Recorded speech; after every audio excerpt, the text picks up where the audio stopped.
Shalom, nama saya Rudi Hartono Lumbanggau. Saya mahasiswa tingkat akhir dari STFT Advent Sudan Nusantara di Kota Pematang Siantar. Kali ini saya ingin membagikan garis besar buku Pelayanan Penggembalaan dari bab yang ke-26. Judulnya adalah Perekrutan dan Pelatihan Pekerja bagi Allah, ya, atau kita sebut evangelis. Tuhan menginginkan banyak pekerja. Tuhan memanggil semua orang, ya, untuk melakukan pekerjaannya. Sebagaimana mereka ada, bukan harus yang luar biasa, ya, karena Tuhan memanggil Petrus, Tuhan memanggil juga orang-orang yang, ya, dikatakan mungkin tidak memiliki pendidikan yang tinggi atau orang yang biasa-biasa saja, bahkan di bawah, ya. Dan bukan harus seperti Paulus, doktor, ya, atau profesor, ya. Bukan orang yang sudah ditentukan, melainkan siapa saja yang beriman dan penuh doa. Artinya semua orang memiliki chance, ya, memiliki panggilan, ya.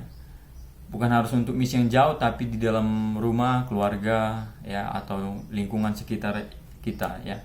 Orang Kristen dikenal dengan kegunaan hidup mereka, artinya manfaat dari hidup mereka, ya, manfaat hidup mereka kepada orang lain. Ya, itulah orang Kristen, bahwa hidup mereka selalu menjadi berkat. Apakah misi yang jauh atau dekat, ya, buah akan dituai di bawah cahaya kebenaran Kristus. Jadi kita nggak harus takut, ya, nggak harus takut, karena kalau kita berdiri, ya, di balik cahaya kebenaran Kristus, maka banyak orang yang akan dimenangkan, ya. Tuhan akan pakai kita. Ada berlimpah talenta yang bisa digunakan, namun setiap departemen harus memiliki sikap kerendahan hati dan karakter sang guru, ya, seperti yang sudah, ya, acap sekali kita dengar, ya, metode dari penginjilan Yesus Kristus, ya. Ini bukan hanya pekerjaan pendeta atau pelayan Tuhan lainnya, ya. Artinya semua orang anggota jemaat, ya, Kristus, semua jemaat Allah memiliki tanggung jawab untuk ini, ya. Ada begitu banyak pekerjaan Tuhan yang terbengkalai karena banyak yang mencari kesenangan sendiri atau serta keinginan sendiri. Semua bukan pengkhotbah, namun semua bisa menjadi pelayan. Jadi bukan harus menjadi pengkhotbah. Ada yang bisa menjadi medical missionary, ya, atau pelayanan kesehatan, ya, atau pelayanan dari, ya, kerjaan tangan. Banyak hal-hal atau talenta yang sudah Tuhan titipkan bagi jemaatnya. Bukan harus menjadi seorang pengkhotbah, pendeta, misionaris, ya. Ya, bekerja bagi teman dan kerabat akan meningkatkan iman para jemaat, ya. Jemaat yang tak terbebani dengan jiwa akan terus mengalami kemunduran. Jadi itu akan otomatis ketika penginjilan tidak dilakukan, ya, pekerjaan memenangkan jiwa tidak dilakukan, maka secara otomatis jemaat akan menurun, ya, kerohaniannya. Kenapa? Jemaat berbagi kerja dengan pendeta dan orang. Jemaat hidup akan menjadi jemaat yang bekerja. Semua anggota harus ikut bekerja. Melalui pengalaman ini perlu demi perkembangan spiritual jemaat. Jadi melalui pengalaman penginjilan, ya, ikut serta dalam memenangkan jiwa, maka jemaat akan bertumbuh, ya. Mereka bukan mundur tapi akan maju. Tapi kalau mereka tidak memiliki pengalaman penginjilan layaknya para pengikut Kristus, maka mereka akan mengalami kemunduran, ya. Sang guru agung mengatakan kita harus melawat mereka, ya. Melawat mereka, berdoa dan juga bersimpati, ya. Kita meningkatkan kesalehan, ya kan, kehidupan saleh, ya. Hati dan tangan seluruh jemaat harus, ya, bersinergi, bekerja bersama jika pekerjaan ini ingin terselesaikan. Jadi memang, ya, harus saling berempati, ya, melawat ketika yang lain mungkin, ya, tidak kelihatan, tidak datang, ya. Dan juga kesalehan hidup kita serta hati dan tangan yang selalu mau bekerja bersama. Tanggung jawab pelayan.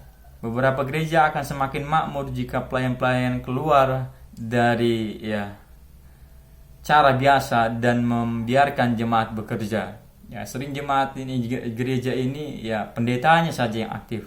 Namun di sini katakan biarlah para jemaat dibiarkan bekerja, ya.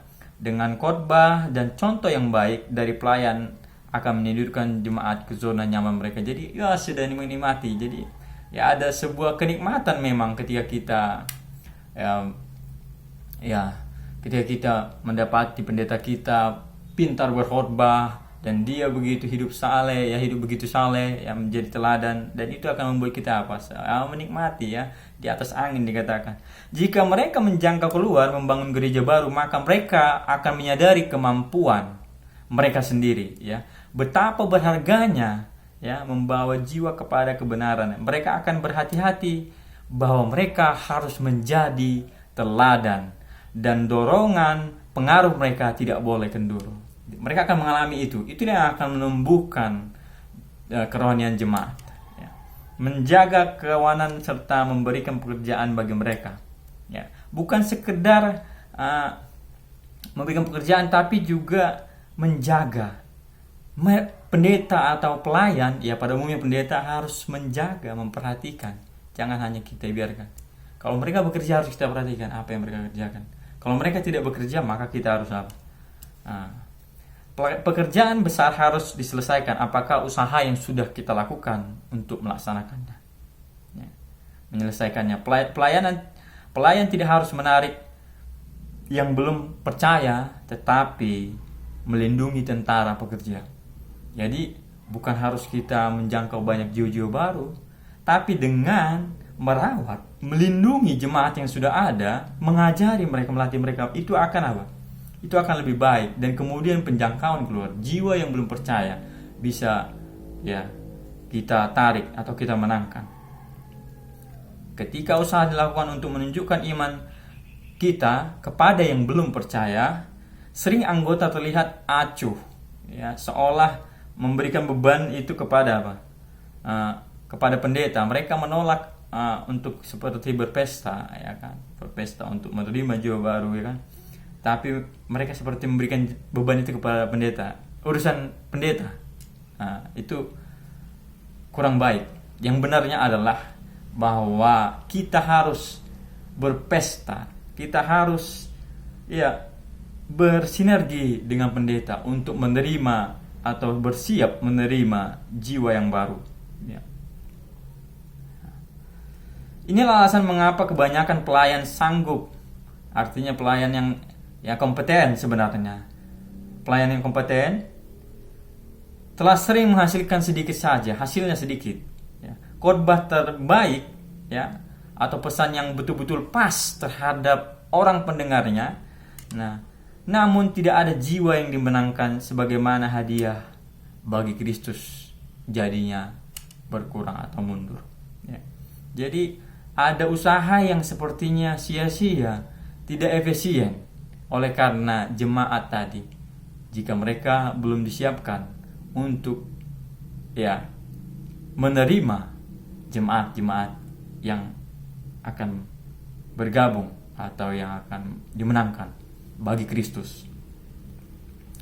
Pemberian atau karunia rohani.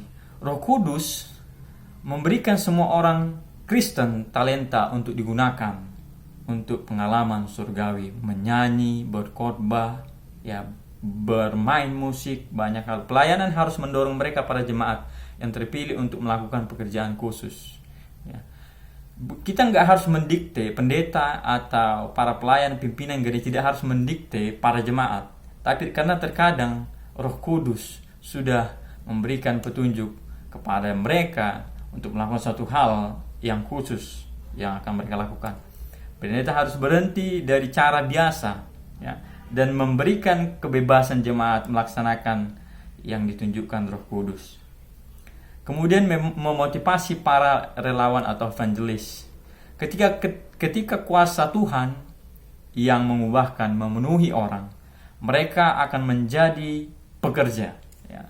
Jadi bukan sekedar usaha kita saja, namun doa, sehingga Tuhan sendiri akan memberikan kuasa yang mengubahkan jemaat itu berubah menjadi apa?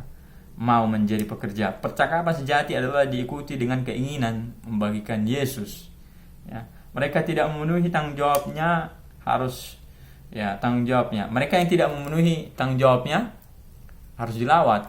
Jadi pendeta atau jemaat lain harus mengunjungi atau mendatangi, memberikan dorongan sehingga yang tadi ingkar atau meninggal pekerjaannya, tanggung jawabnya akan dibangkitkan, akan disemangati. Juru selamat kecewa pada kurang suksesnya perekrutan pekerja dalam jangka yang lama. Jadi kalau tidak ada pekerja, maka ternyata di sini dikatakan Tuhan akan kecewa. Jadi perlu untuk melatih para anggota menjadi pekerja. Pelayan sebagai pelatih. Anda sangat menolong jemaat, bukan oleh khotbah melainkan memberikan rencana kerja bagi mereka. Dengan memberikan pekerjaan yang sudah dipersiapkan, dilatih, maka itu akan menolong jemaat. Kurangi waktu untuk berkhotbah dan perbanyak waktu bagaimana cara melatih.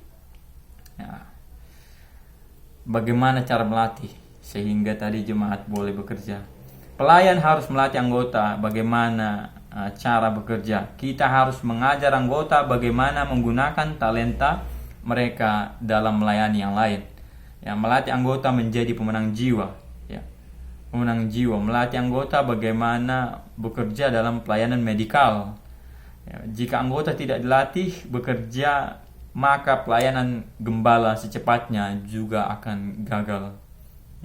Secara otomatis ketika para anggota gereja tidak dilatih untuk bekerja, maka secara otomatis tidak lama pelayanan dari pendeta itu akan bisa disebut gagal. Jika pelayan melatih anggota sebaik mungkin, maka ketika ditinggalkan pekerjaan tidak akan terbengkalai. Artinya sudah ada yang follow up pekerjaan yang sudah dilakukan selama pendeta di sana. Ketika dia tinggalkan pekerjaan itu, boleh disambung oleh para jemaat yang sudah terlatih itu. Jadi inilah kesimpulan atau ringkasan dari bacaan buku Pelayan Penggembalaan bab yang ke-26. Kiranya ini menjadi berkat bagi kita semua, kemuliaan bagi nama Tuhan. Amin.